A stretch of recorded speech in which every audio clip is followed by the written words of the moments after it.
Hello and welcome to the Bible study. My name is Kent Philpott. This is program number 21 in our series on the book of Acts. Now today and for the next 3 weeks, we're going to be talking about a man named Stephen. Stephen, that's a Greek name. It means crown, like the crown on a king or a queen. And that's his name. He is the first Greek preacher that we are going to come across here in the early church. Means he was raised in a Greek culture. He was a natural Greek speaker. He wasn't in Judea or even in Galilee. He was someplace in the Greek world. We don't know where. But he was one of the 7 that were chosen to serve tables. Remember the problem I had with the Greek widows. They weren't getting their proper share in a daily distribution. That's a whole other story we've covered before. So Stephen is one of these 7 ministers, diakonos. We get our word deacon from that. One of the 7 that were chosen. We talked about that in the last program. So he turns out to be really a great preacher. And he's also going to become the first one killed because he was a Christian. And we're going to find that out in about a month from now. So here Stephen is. We don't know when this exactly took place, how long after Pentecost this happened. No real idea. Ideas vary greatly. Some from a few weeks to a few months to a year or more. Luke doesn't tell us. We don't have the markers that help us to identify the times. But in any case, we have this man, Stephen. We call him a Hellenized preacher.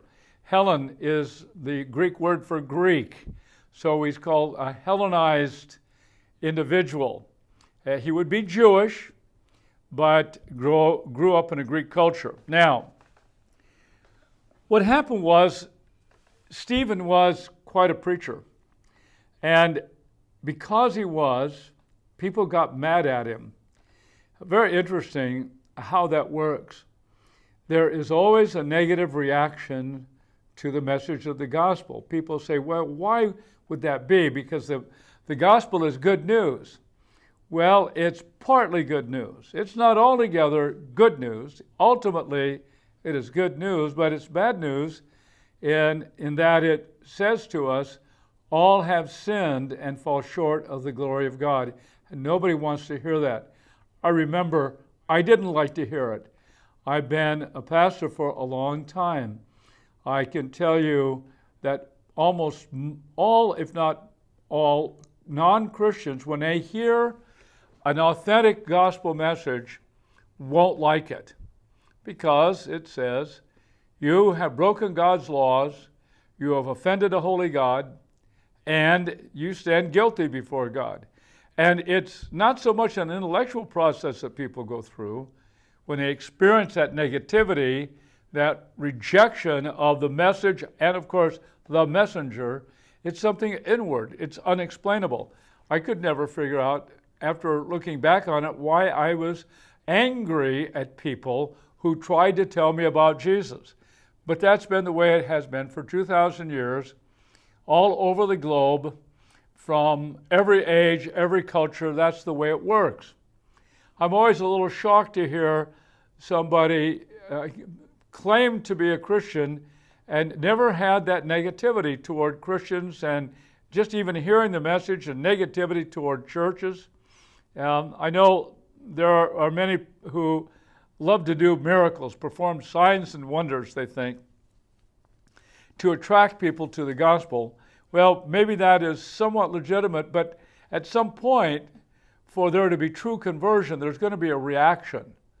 And we're going to find here very early on, Luke gives us a wonderful picture of the kind of negative reaction that Christians will and do get. Okay, so we're in Acts chapter 6, And we're going to be beginning in verse 8. Verse 8. And Stephen, full of grace and power. Now, these two words, grace and power, go together in this description of Stephen. Grace means that he was kind and graceful. He wasn't somebody who yelled and screamed horrible things at people, but he had grace. He spoke of grace. In other words, he wasn't saying, you've got to do this, you've got to keep the law, you've got to do better, the legalistic idea. Most religion is very legalistic, has to do with rites and rituals, believing the right things, doing the right things, performing duties, so on and so forth. We call this legalism. And Stephen wasn't doing that, unlike most of, let's say, the Pharisaical or the Sadducean preachers and ministers in that day. Perform, perform, perform. Do this right. You're not doing it right. Do better. Try harder. That's the message of religion. I don't care from whatever the name of it is, it's performance-based. Christianity is grace-based. Grace means that Stephen would said, okay, you've broken the law of God, but he loves you and he wants to forgive your sin and he wants to have a personal relationship with you. So that is the idea of grace.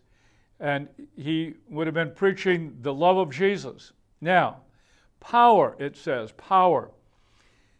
We don't know what exactly that means. It is in the Greek the word we get dynamite from. It's dunamis. He maybe was a very powerful preacher, other than being, let's say, timid.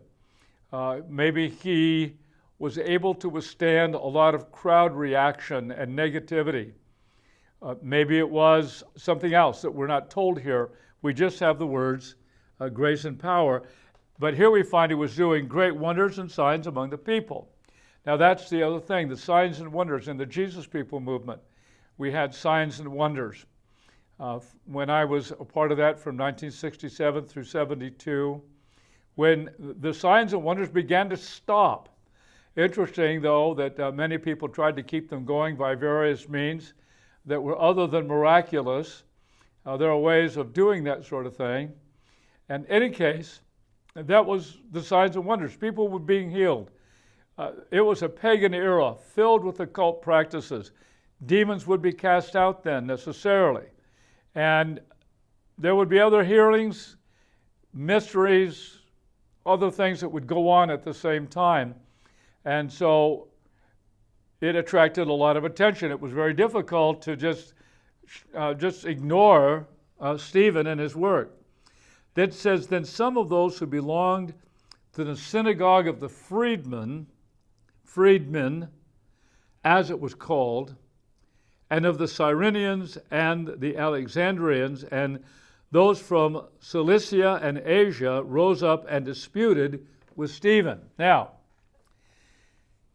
I could go into a long discussion about this, but what it appears, and most commentators agree, that there were in fact two Greek-speaking and Greek frequented by people growing up in Greek culture in Jerusalem. One was called the synagogue of the freedmen. Now, the freedmen goes back to slaves who were either liberated, bought their way out of slavery, or finally found their way back to Jerusalem. In 63 BC, the Roman general Pompey overwhelmed Jerusalem, and he took hordes of Jewish slaves back to Rome. Some of these escaped. In a generation or 2 generations, some drifted back to Jerusalem. But here they had a Greek culture and a Greek language by this time, and they had their own synagogue. Now, the one, it says from Cyrenia, that would be the capital of Libya, the central city in Libya in northern Africa, and the Alexandrians, again northern Africa, but Egypt this time, and those of Cilicia and Asia. Cilicia was from, let me see, how do you get the direction? Northeast part of modern-day Turkey. There's a Roman province called Cilicia, And its main city was Tarsus, and that is where the Apostle Paul was from. There was a great university there as well. And so there's a second synagogue of people from Cilicia and Asia. Asia would be the main part of modern-day Turkey. Asia means east, and it was one of the major provinces of the Roman Empire. So you had these two synagogues, and there's been speculation as to whether or not the Apostle Paul went to that synagogue. The one that belonged to Cilicia and Asia, where people from those areas came together on Friday and at other times for the worship services. And one wonders if Paul maybe even heard Stephen. We know that when Stephen was being executed, Paul was there. Paul was at the scene. And Luke doesn't tell us if Paul had any really direct connection with it, but one wonders. And my supposition would be that Luke would not have mentioned that in Stephen's connection if Paul hadn't been involved in the death of Stephen himself. So we have this scenario developing, and we have people from those two different Hellenized Greek synagogues. It says they rose up and disputed with Stephen. Well, they would have to. One's religious identity, particularly when it is something we are born with. You're born into it. That was true for the Jewish people of that time. It's true for most Muslims, born into a Muslim family. Often it's that way with Christians who are part of a church that they start them out baptizing them as infants and so on. Your identity is stamped upon you in a very powerful way.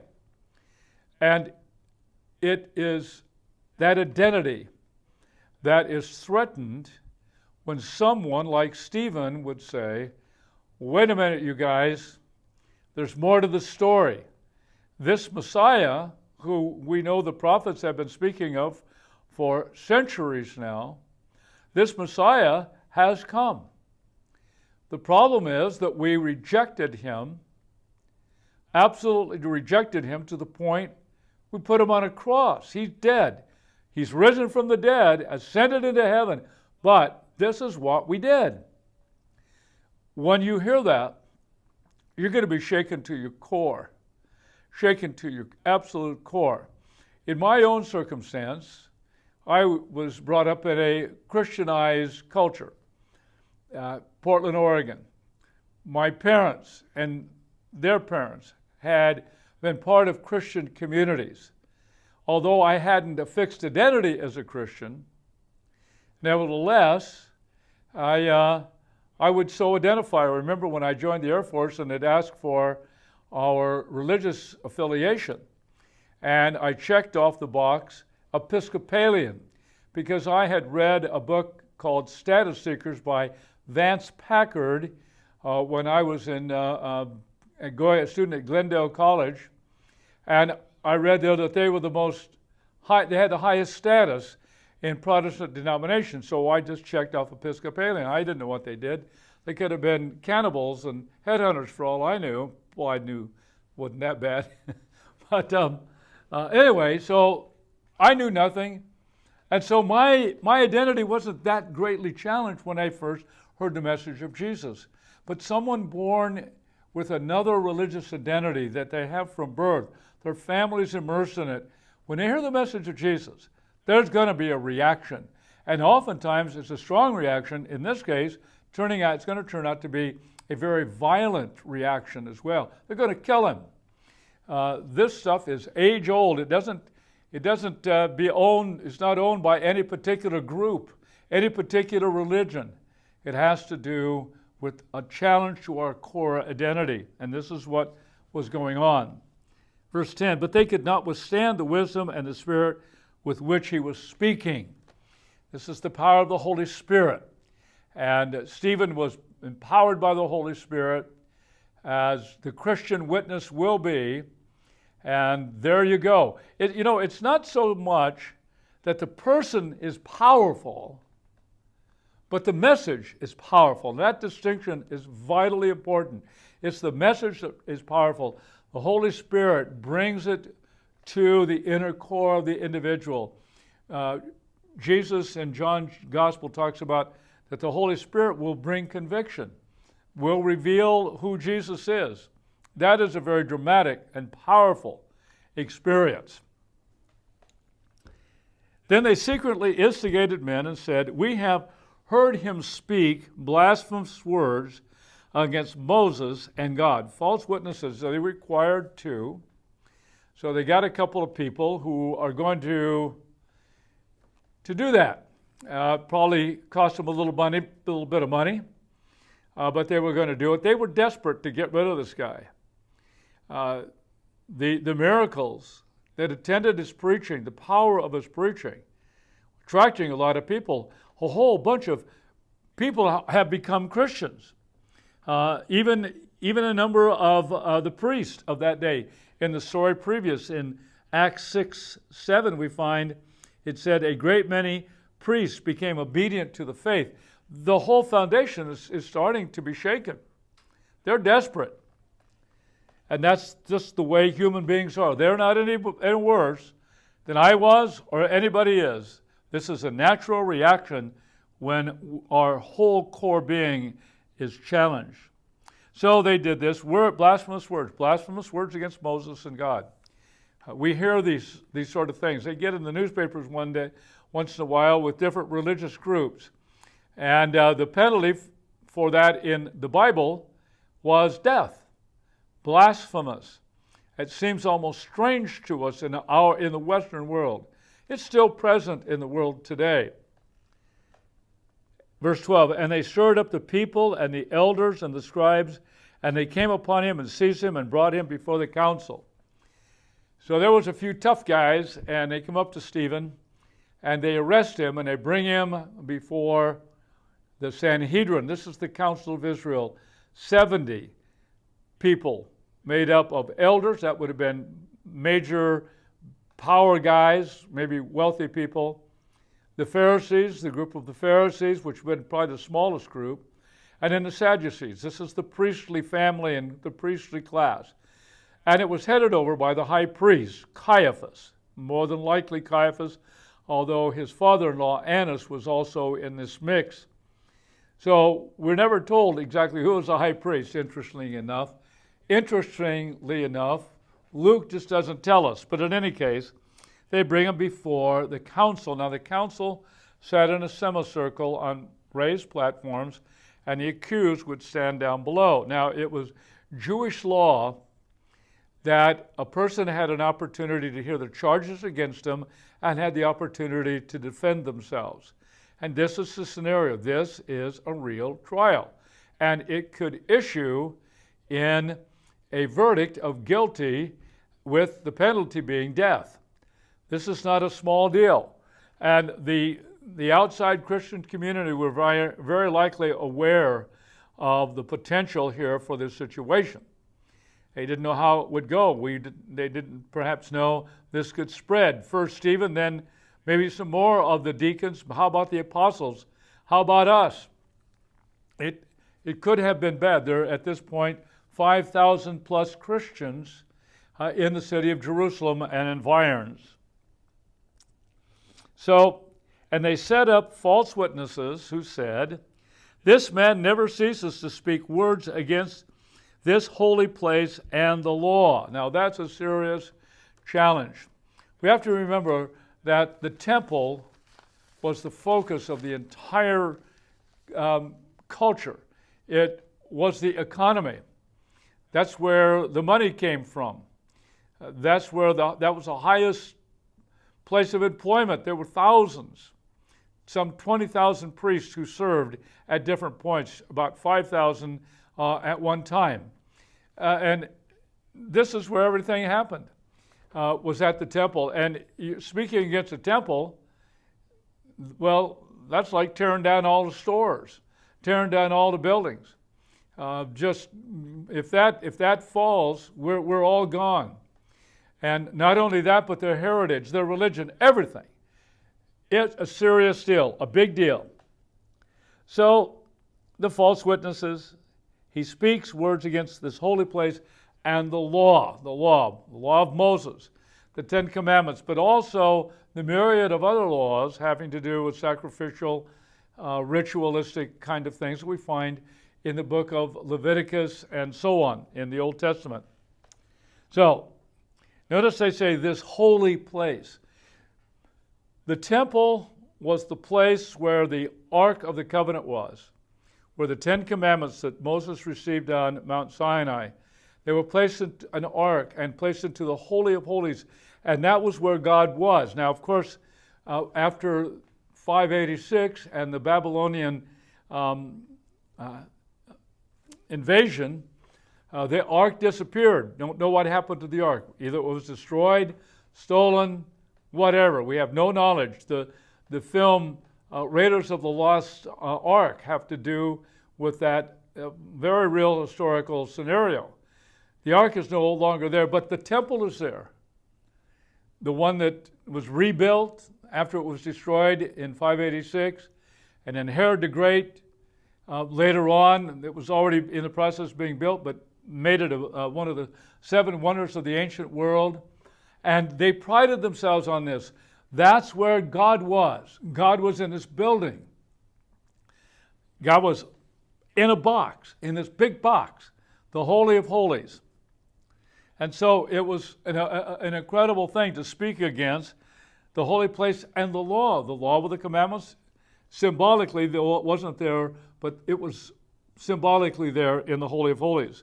For we have heard him say that this Jesus of Nazareth, now that's a put down, in the phraseology in the Greek, this Jesus of Nazareth. They had to put in Nazareth because nothing good came out of Nazareth. Nazareth was a despised hellhole, had of no reputation at all, and the saying was, can anything good come out of Nazareth? And it was a proverbial word that was used to say, the people in Nazareth are worthless, and so Jesus is from Nazareth. We know that. That's where Mary was and Joseph, where Jesus grew up, in Nazareth. By the way, he didn't grow up in Egypt or any place else, any place where he was taught secret religion. Once in a while, I'll hear that. That was very popular during the Summer of Love. Some of those stories about Jesus that capitalized or tried to make hay out of some of the Gnostic materials that was current in that day, that Jesus learned the secret arts of India and so on. No, he was from Nazareth. Everybody knew who he was. He says that Jesus of Nazareth will destroy this place and change the customs that Moses delivered to us. Now here's the great fear: change the customs. Imagine if somebody tried to change our customs here.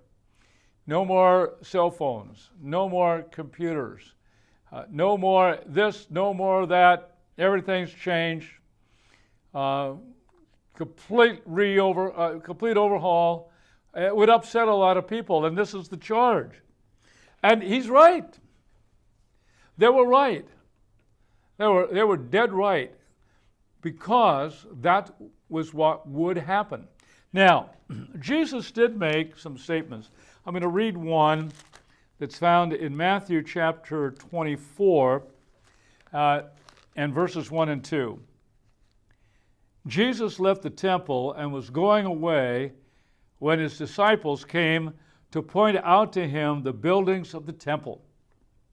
But he answered them, "You see, all these do you not? Truly I say to you, there will not be left here one stone upon another that will not be thrown down." Now,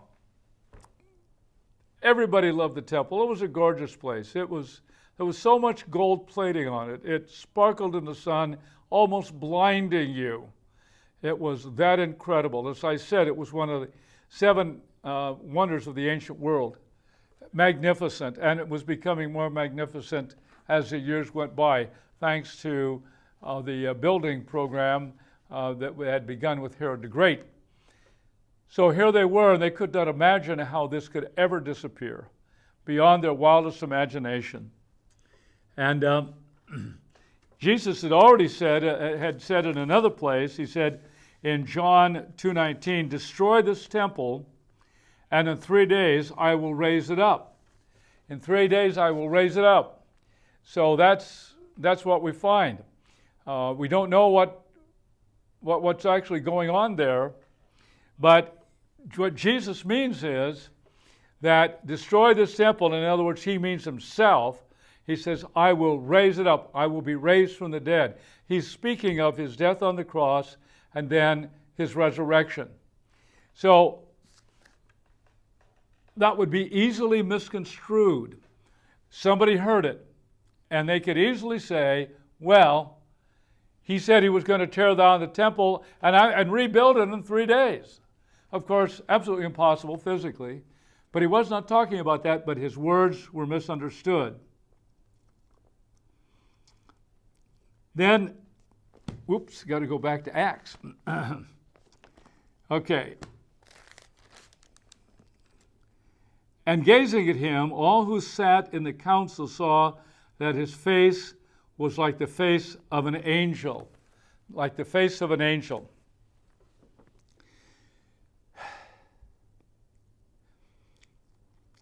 The false witnesses come in. They understand the extreme challenge that they've been issued here in the preaching of Stephen, accompanied by the signs and wonders. They don't know what to do about it. They want to kill him. They're really upset, but they can't do it right away. They have to let their own law run its course. He's going to get to defend himself, and that's going to be the subject of the next 3 programs. Yep, the next 3 programs. Stephen's defense is long. It's the longest narrative we have in the New Testament. It's almost, I think, the longest narrative in the whole Bible. And so I'm going to have to take 3 weeks to look at it, but it's fascinating, the story that Stephen tells. But somehow his face was like the face of an angel. No idea. Nobody, I didn't read a commentator that could understand that. I just can't explain how it is. Face looked like an angel. The idea is that the presence of God was with Stephen. That's the point. To break it down without going passage after passage, what it is was, there was on Stephen's face something of the glory of God. Maybe like Moses when he went up to receive the 10 Commandments. But anyway, they were stunned at what they saw, and we're going to get started on the rest next week. So long.